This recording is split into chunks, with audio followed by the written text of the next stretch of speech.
Good morning. We are reading The Last Vampire, Black Blood. And for those of you who are just joining, here is the blurb for The Last Vampire, Black Blood. Alyssa Purton is a 5,000-year-old vampire. She and her partner, Ray, thought they were the last of their breed, but suddenly they are confronted by a series of brutal murders that could only have been caused by others like them. Okay, so now we are in chapter 6. Ray should not come with me to Los Angeles. I feel this in my heart, but after the sun sets and he awakens, and I explain to him what is happening in L.A., he insists on joining me. How he shudders at the thought of more vampires. How his horror breaks my heart, even though intellectually I share his opinion. Truly, he still sees us as evil, but he says 2 are stronger than 1, and I know that his math makes sense. I might very well need him at a critical moment.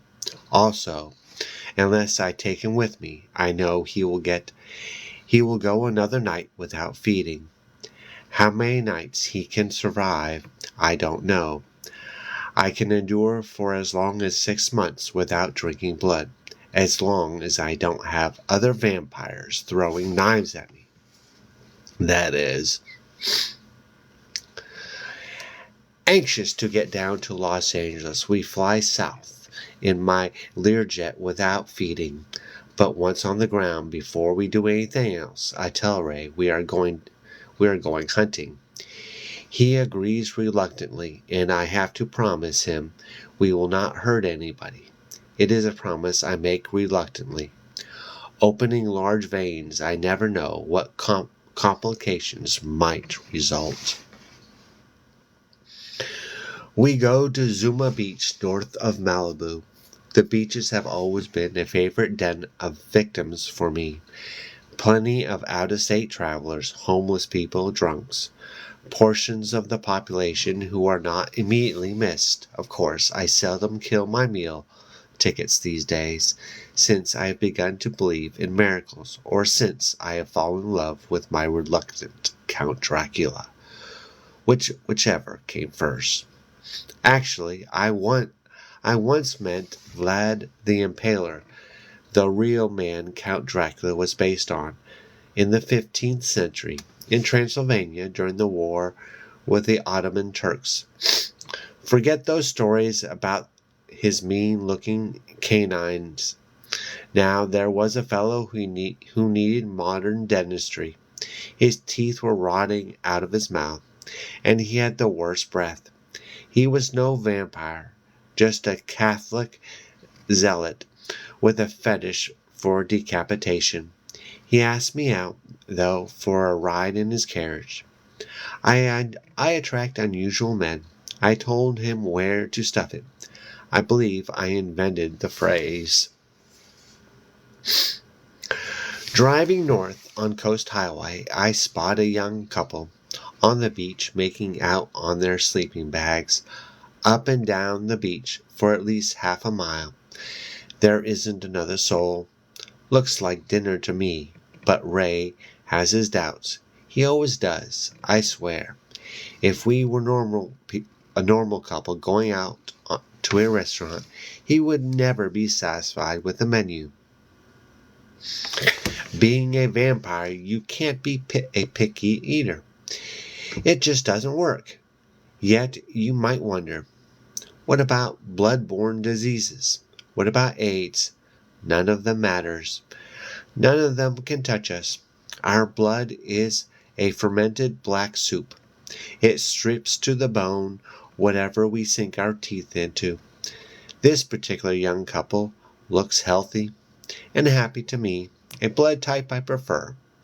It is true, I am sensitive to the life vibration of those I feed upon. Once I drank the blood of a well-known rap singer and had a headache for a week. What is wrong with them? I asked Ray as we park 100 yards north of them. They are behind and below us, not far from the reach of the surf. The waves are big, the tide high. They're not much older than I am, he says. Yes. Would it be better if they were both in their 80s? You don't understand. I do understand. They remind you of the life you left behind. But I need blood.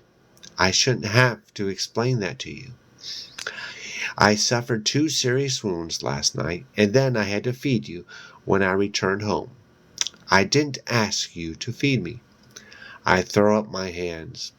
I didn't ask to have to watch you die. Please, Ray, let's do this quick so that we can take care of what we came for. How are we going to approach them? I open my car door. There's going to be no approach. We are simply going to rush them, grab them, and start drinking their blood. Ray grabs my arm. No. They'll be terrified. They'll run to the police. The police in this town have more important matters to deal with than a couple of hysterical 20-year-olds. Ray is stubborn. It will take you only a few moments to put them at ease and hypnotize them. Then they won't suffer. I stand up outside the car and scowl at him. You would rather I suffer? Ray wearily climbs out of his side of the car. No, Sita, I would prefer to fast. I walk around and take his hand, a handsome young couple, out of an innocent stroll, but my mood is foul. You would rather I suffer, I repeat. The blonde couple doesn't even look up as we approach. So entranced are they in each other's anatomy. I throw Ray another unpleasant glance. I'm supposed to hypnotize these two. He shrugs. He would prefer I anesthetize them before pinching their veins. My patience has reached its limit. Striding over to the hot-blooded boy and girl, I reach down, grab their sleeping bags, and pull it from under them. They fly 3 feet in the air, literally. They look up at me as if I might bite them. Imagine. You are about to be mugged, I say. It will be a novelty mugging. You will not be hurt, and you will not lose any money, but you are going to perform us a great service. Stay calm, and we'll be done in 10 minutes. They do not remain calm. I don't care. I grab the girl, throw her to Ray, and then I am on the guy, pulling his arms behind his back and pinning him there with one hand. I don't worry when he opens his mouth and screams for help. With the pounding surf, no one will hear him. Not that it would make me much difference. If someone did, in L.A., the earth could shake and people would think it was a harmonic convergence. A little screaming on Zuma Beach never worried anyone, yet I do end up clamping the guy's mouth shut with my free hand. I prefer to dine in silence, I say, glancing over at Ray, who is struggling with the girl. For no reason, I remark in his direction, You make it worse by dragging it out. I do things my own way, he says. I grunt, closing my eyes, using my long thumbnail to open a neck vein. I press my lips on the torn flesh and suck hard. I have cut the carotid artery. The blood gushes into my mouth like hot chocolate poured over ice cream. My young man goes limp in my arms and begins to enjoy the sensation. For me, my victim, feeding can be intensely sensual. I know he feels as if every nerve in his body is being caressed by 1,000 fingers, and for me the blood is a warm pulsing river. But if I wish, feeding can be terrifying for my victim. By the time I'm finished with Slim, for example, he felt as if hell would be welcome respite. None of my victims, of course, becomes a vampire simply by being bitten. There has to be a massive exchange of blood to bring about that transformation. I wonder if Eddie Fender has needles and syringes. So caught up am I in replenishing my strength that I don't immediately notice that we are 3 when we should be 4. Opening my eyes, I see that Ray's girl has escaped. She's running down the beach at high speed, soundlessly in the direction of concrete steps that will lead her past the beach boulders and back up onto the coast highway. "What the hell?" I say to Ray. He shrugs. "She bit my hand. Go get her." "No, I'll get her." I hand over my happy boy. "Finish with this guy. He's good for another pint." Ray accepts the young man reluctantly. His strength is ebbing. "You worry about your own strength," I call over my shoulder as I chase after the girl. She's 100 yards away, on the verge of leaping onto the steps. It is a wonder that she hasn't started screaming yet. I have to assume she's in shock. She is 10 feet from the highway when I pounce on her and drag her back down the steps. There's more fight in her than I expect, however. Whirling, she punches me hard in the chest. To my surprise, the blow hurts. She has hit me exactly where the stake penetrated my heart, but my grip on her does not falter. "This is going to hurt, sister," I tell her as she stares at me in horror.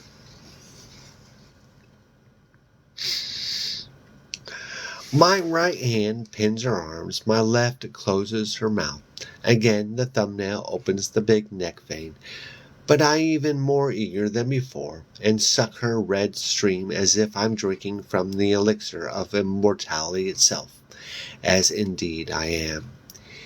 Yet it is not the matter, the fluid, or elements in the blood that grant the vampire his or her longevity.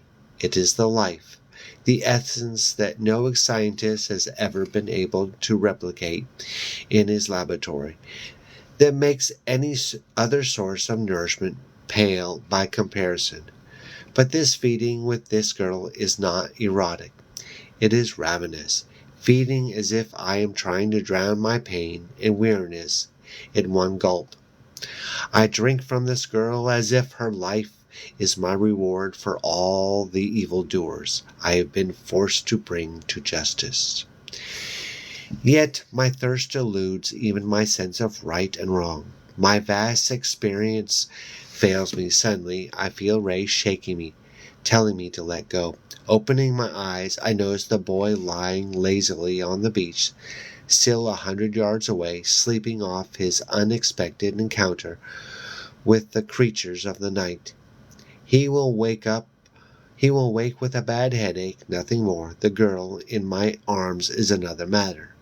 Desperately pale, cold as the sand as we stand, she wheezes. Her heart flutters inside her chest. Crouching down, I lay her on her back on the beach. Ray kneels across from me and shakes his head. My guilt is a bitter-tasting dessert. "I didn't mean to do this," I say. "I got carried away." "Is she going to make it?" Ray asks, placing my hand over her chest. I take a pulse reading that tells me more than an intensive care unit filled with modern equipment could. It is only then that I note the girl's heart is scarred, the right sort of, possibly from a childhood disease. It is not as though I have drained her completely, yet I have taken more from her than I should have, and in combination with the anatomical anatomy weakness, I know she is not going to make it. It doesn't look good, I say. Ray takes her hand. He has not reached for my hand in over a month. Can't you do something for her? He asks, pain in his voice. I spread my hands. What can I do? I cannot put the blood I have taken back inside her. It is done. Let's get out of here. No, we can't just leave her. Use your power. Save her. You save me. I briefly close my eyes. I saved you by changing you. I cannot change her. But she'll die. I stare him across my handiwork. Yes, everyone who is born dies. He refuses to accept the situation. We have to get her to a hospital. He goes to lift her. They can give her a transfusion. She might make it. I stop him gently, slowly removing his hands from the girl's body. Folding her hands across her chest, I listen as her heart begins to skip inside. Yet I continue to look at my lover, searching for an expression for signs of hatred or the realization that this being he is to spread the rest of eternity with his really a witch. But Ray only looks grieved, and somehow that makes it worse for me.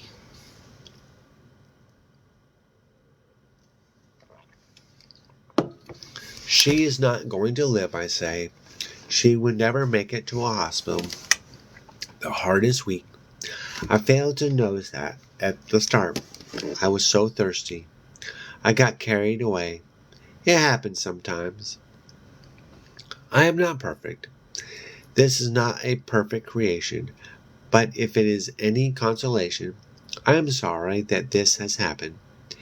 If I could heal her, I would, but Krishna did not give me that ability. I add, I can only kill. Ray follows the girl's breathing for a minute. That is all the time it lasts. The girl gives a soft, strangled sound, and her back arches off the sandy floor. Then she lies still, standing. I silently take Ray by the hand and lead him back to the car. Long ago, I learned that death cannot be discussed. It is like talking about darkness. Both topics bring only confusion, especially to us, who have to go on living through the night. All who are born die, I think, remembering Krishna's words. All who die will be reborn. In this profound wisdom, he spoke the words to comfort all these born in Kali Yuga, the age in which we now live, the dark age. Yet it is strange, as we get in the car and drive away from the beach. I cannot remember his eyes exactly, what they look like. The sky is covered with haze, the stars, the moon. They are not out. I cannot think what it means to be young. All is indeed dark. Excuse me. Okay, so now we are on chapter 7.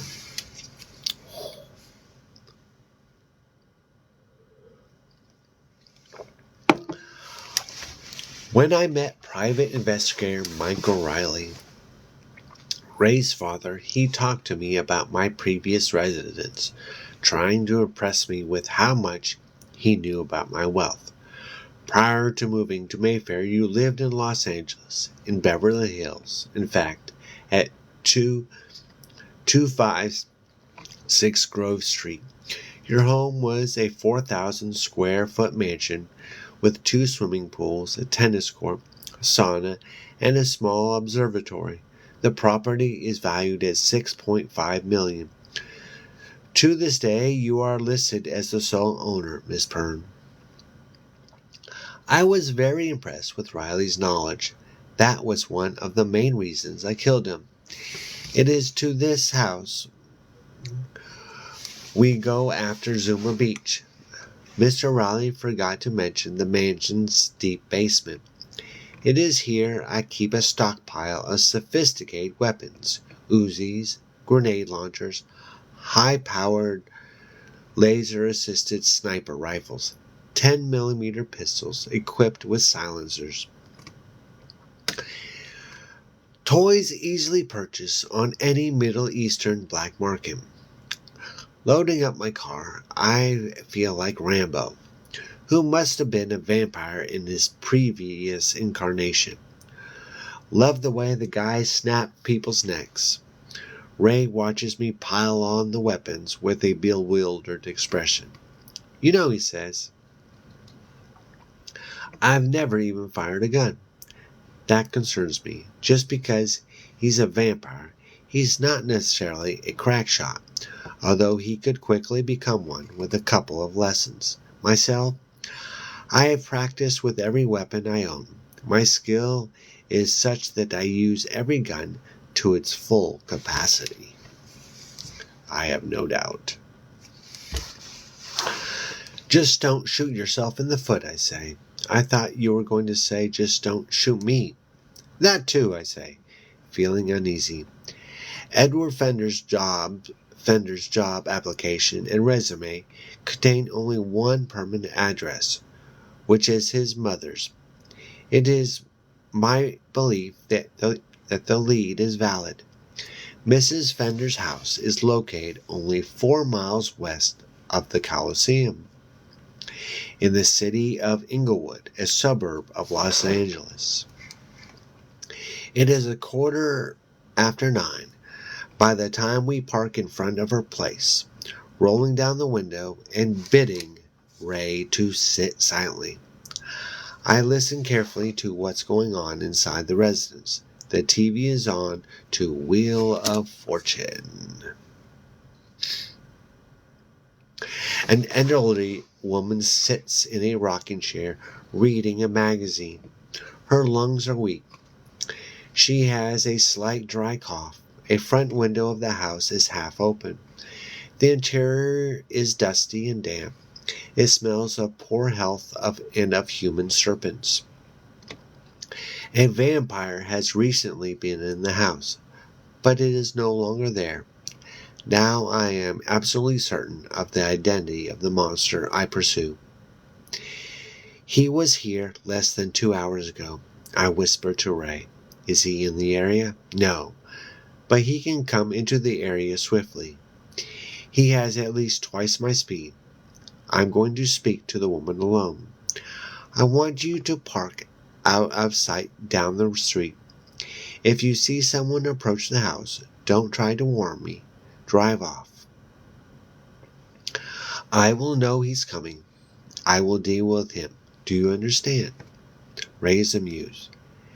Am I in the army? Do I have to take your orders? I take his hand. Seriously, Ray. In a situation like this, you can't help me. You can only hurt me. I let go of him and slip a small revolver into my coat pocket. I just have to put a couple of bullets in her brain, and he will not be making any more vampires.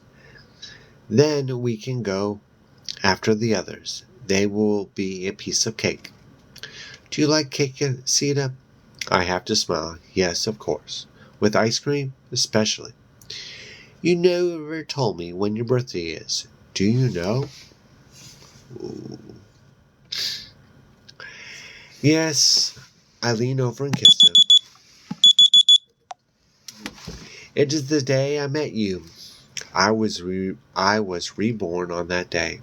He kisses me back, grabs my arm as I go to leave. I don't blame you, you know.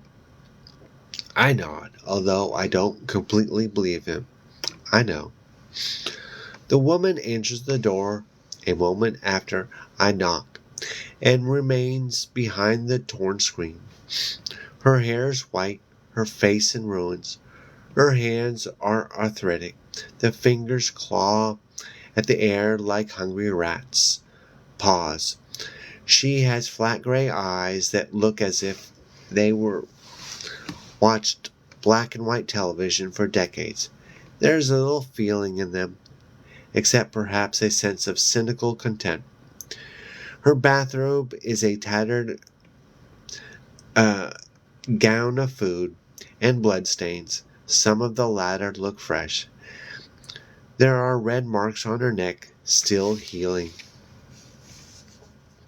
Her son has been drinking her blood. I smile quickly. Hello, Mr. Fender. I'm Kathy Gibson, a friend of your son's. Is he at home? My beauty, my smooth bearing throw her off balance. I shudder to think of the woman Eddie usually brings home to mother. No, he works the graveyard shift. He won't be home till late. She pauses, gives me a critical examination. What did you say your name is? Kathy. My voice goes sweet and soft, strangely persuasive.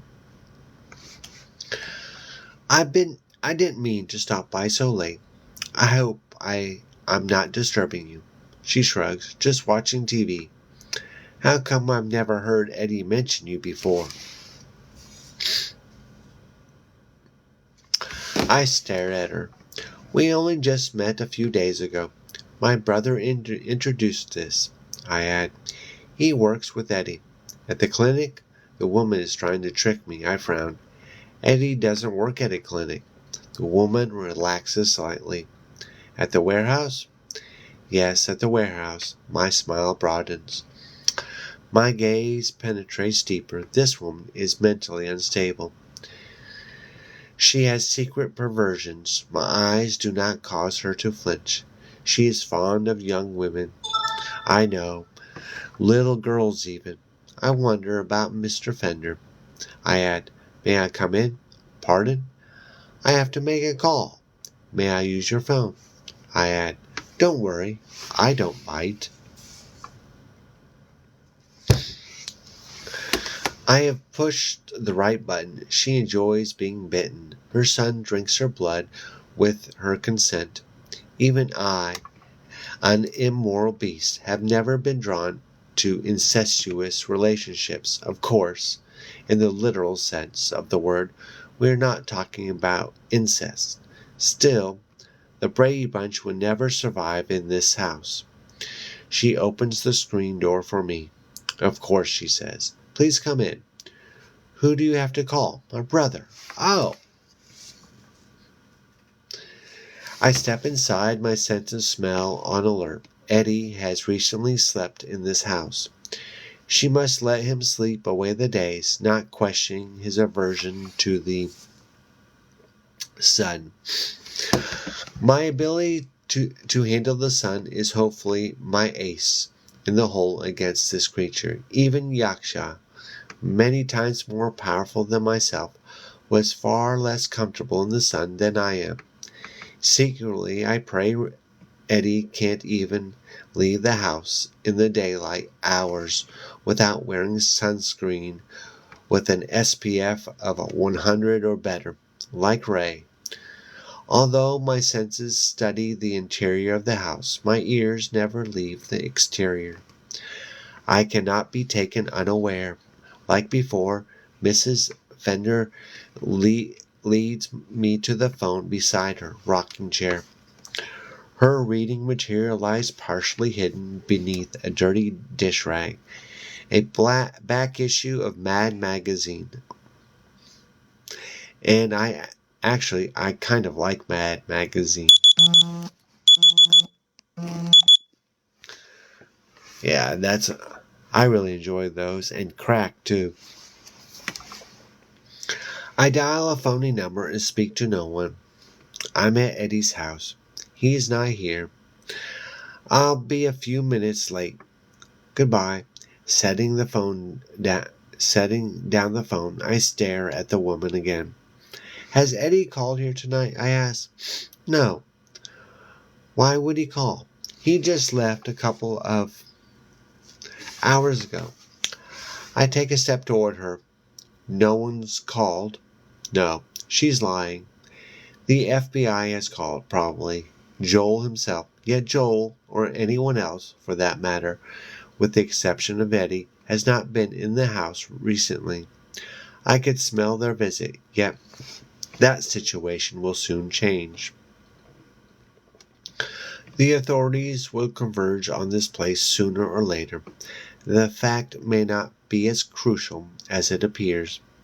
Eddie would not easily walk into a trap, and clearly he does not meet with his cohorts in this house. The warehouse is the key. I need the address. Taking another step forward, I force the woman to back against a divider that separates the meager living room from the messy kitchen. My eyes are all over her, all she sees. There is no time for subtlety. Fear blossoms inside her chest, but also awe. Her will is weird but weak. I step only a foot away. I'm going to visit Eddie now, I say softly. Tell me the best way to the warehouse from here. She speaks like a puppet. Take Hawthorne Boulevard east to Washington, turn right, and go down to Winston. She blinks and coughs. It's there. I press my face to her face. She breathes my air, my intoxicating scent. You will not remember that I was here. There is no Kathy Gibson. There is no pretty blonde girl. No visitors stopped by. The FBI didn't even call. But if they should call again, tell them you haven't heard from your son in a long time. I put my palm on the woman's forehead, whisper in her ear, You understand? She stares into space. Yes. Good. My lips brush her neck, but I don't bite. But if Eddie pisses me off again, I swear I'm going to strangle his mother in front of him. Goodbye, Mrs. Fender. Yet, as I leave the house, I note a cold draft from the back rooms. I feel the vibration of an electric motor and smell coolant. The house has a large freezer next to one of the back rooms. I almost turn to explore more. I have planted my suggestions, however, and to return may upset the woman's delicate state of illusion. Also, I have the location of the warehouse, and finding Eddie is my first priority. If need be, I can return later and search the rest of the house. Okay, so what do you think about the freezer? The freezer is interesting. A very important point.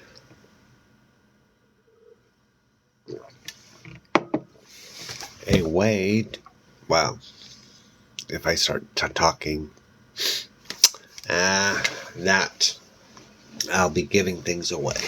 Can't do that. All right, so now we are on Chapter 8. Tell me about your husband, Rama, Ray asks as we drive toward the warehouse, and your daughter, Lalita.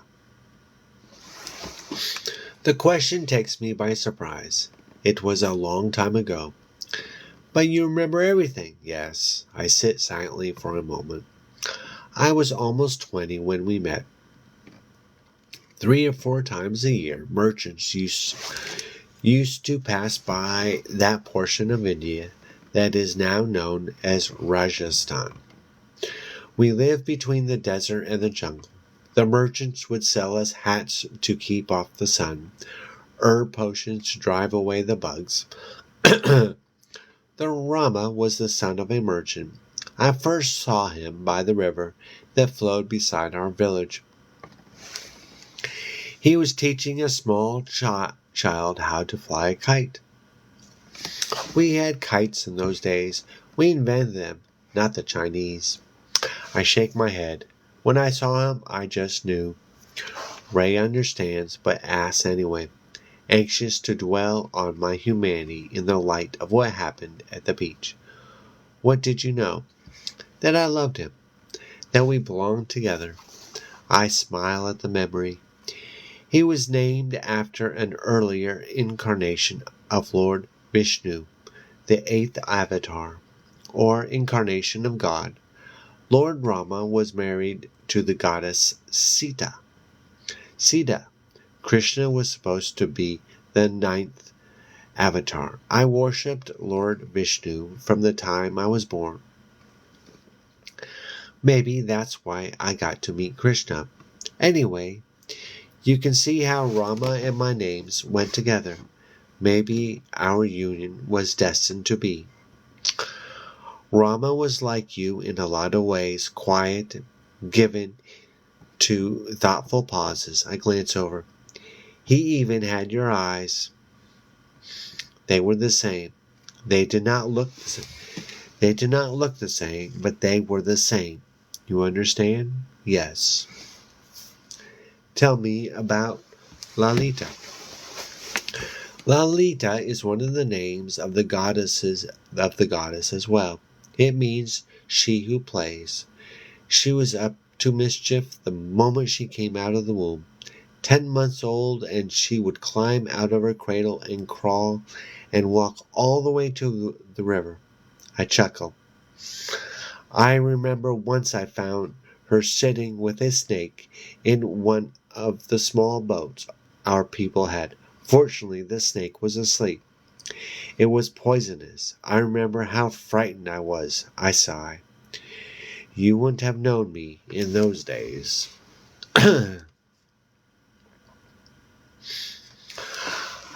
I wish I had known you then. His remark is sweet. He means it that way, yet it stings. My hands fidget on the steering wheel. I wish many things, I whisper. Do you believe in reincarnation? He asks suddenly. Why do you ask? Just curious. Do you? I consider. I know Krishna said it was a reality. Looking back, I believe he always spoke the truth. But I never talked to him about it. I scarcely talked to him at all. If reincarnation is a reality, then what about us? Are we evolving toward God, or are we stuck because we were afraid to die? I have asked myself the same questions many times, but I have never been able to answer them. Can't you at least answer me one of them? Which one is that? I ask. Are you afraid? I reach over and take his hand. I don't fear death for myself. But to fear it at all isn't the same difference. If you trust Krishna, then you must trust that there is no death. I force a smile. We're a philosopher tonight. He smiles. Don't be anxious. I'm not thinking of suicide. I just think we have to look at the bigger picture. I squeeze his hand and let go. I believe Krishna saw all of life as nothing more than a motion picture projected onto a vast screen.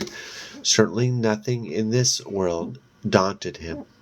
Even when I held his companion, Radha, in my clutches, he never lost his serenity.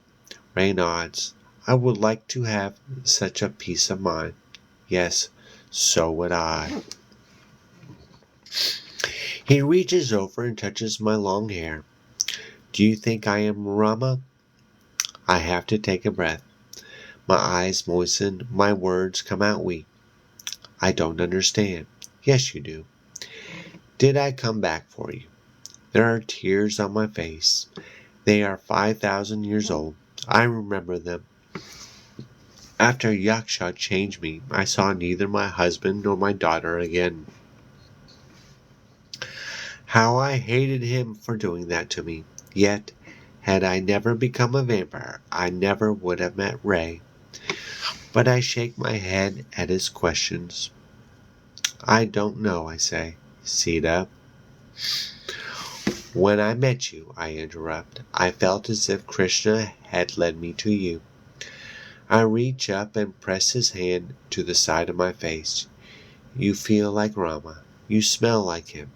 He leans over and kisses my ear. You're great. You're wonderful. He brushes away my tears. They always paint Krishna as blue. I know you explained that. It's symbolic. That he is blue like the vast sky, unbounded. But I dream about him sometimes, when you lie beside me. And when I do, his eyes are always blue like shining stars. He pauses. Have you ever had such a dream? I nod. Tell me about it. Maybe later. All right. But didn't your husband die before he could have met Krishna? Yes. So I can't be remembering a past life. I don't know. I wouldn't think so. Ray Ray lets go of me and sits back. Seemingly disappointed, he adds casually, I never dream of blood, do you? Often, I think. Maybe once, 5,000 years ago, we had more in common.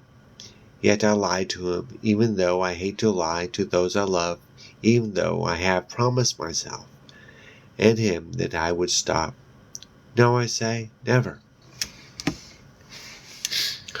We park 2 blocks away from the warehouse, a gray rectangular structure as long as a football field, as tall as a lighthouse. But no light emanates from this building. The exterior walls are rotting wood, moldy plaster panes of glass, so drenched in dust that they could be squares etched on the walls of a coal mine. The surrounding fence is tall, barbed, a good stretch of wire on which to hang fresh corpses. Yet the occupants are more subtle than that, but not a lot more. Even from this distance I smell the decaying bodies they have ravaged inside. And I know the police and the FBI are seriously underestimating Los Angeles' recent violent crime wave. The odor of Yakshini, the snakes from beyond the black vault of the universe, also wafts from the building. I estimate a dozen vampires inside, but is Eddie one of them? And how many of his partners presently walk the streets? Vicious dogs wander the perimeter. They look well fed. Do you have a plan, Ray asks. Always. I want to be part of it. I nod. You realize the danger. I just have to look in the mirror, sister. I smile. We have to burn the building down with all of them inside. To do that, we need large quantities of gasoline. And the only way we are going to get that is to steal a couple of gasoline trucks from a nearby refinery. With our good looks and biting wit, that shouldn't be too hard. Indeed. The hard part will come when we try to plant our trucks at either end of the building and ignite them. First, we have to cut the fence so we can drive in unobstructed, and do that we will have to silently kill all the dogs. But I think I can take them out from this distance using a silencer on one of my rifles. Ray winces. Is that necessary? Yes, better a few dead dogs than the end of humanity. The main thing is we must attack after dawn, when they're all back inside and feeling sleepy. That includes our prize policymaker, Eddie. I like to take a nap at that time myself, Ray remarks. I speak seriously. You're going to have to be strong with the sun in the sky and drive one of the trucks. I know that won't be easy for you, but if all goes well, you can seek shelter immediately afterward. He nods. Sounds like a piece of cake. No, it's a baked Alaska. I study the structure and nod. They'll burn. Yet, my confidence is a costume. The previous night, when I stared into Eddie's eyes, he seemed insane, but also shrewd.